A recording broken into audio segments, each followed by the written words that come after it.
जिसे दर्द कांटों का मिला नहीं। बागों में कोई ऐसा फूल खिला नहीं जिसे दर्द कांटों का मिला नहीं।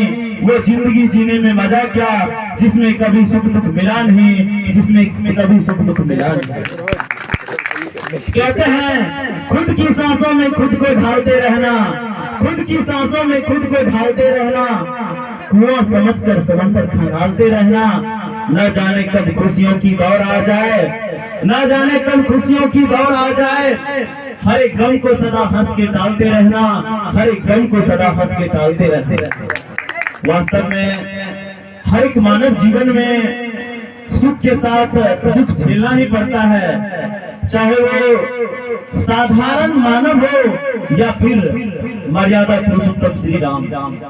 भगवान श्री राम को भी देखा गया जब वो वैवाहिक जीवन को पार कर गए तो उनके जीवन में भी बहुत बड़ा दुख आया था, लेकिन फिर उन दुख के बाद एक अवश्य सुख आया। इसीलिए कहा गया है बागों में कोई ऐसा फूल खिला नहीं जिसे दर्द कांटों का मिला नहीं।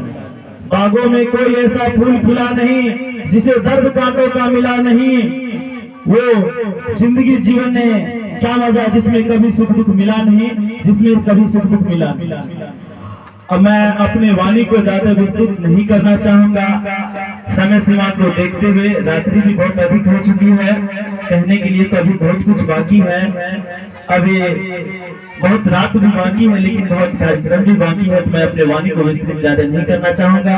अंत में मैं कहना चाहूंगा कि हे चंदा आसमान रूपी सेज को फूलों और तारों से सजाए रखना, आसमान रूपी सेज को फूलों और तारों से सजाए रखना। प्रेम निभाना इन दोनों का जब तक नभ में रहना, जब तक नभ में रहना। इन चंद शब्दों के साथ मैं अपने वाणी को विराम देता हूँ। जय हिंद, जय भारत, जय जवान, जय किसान।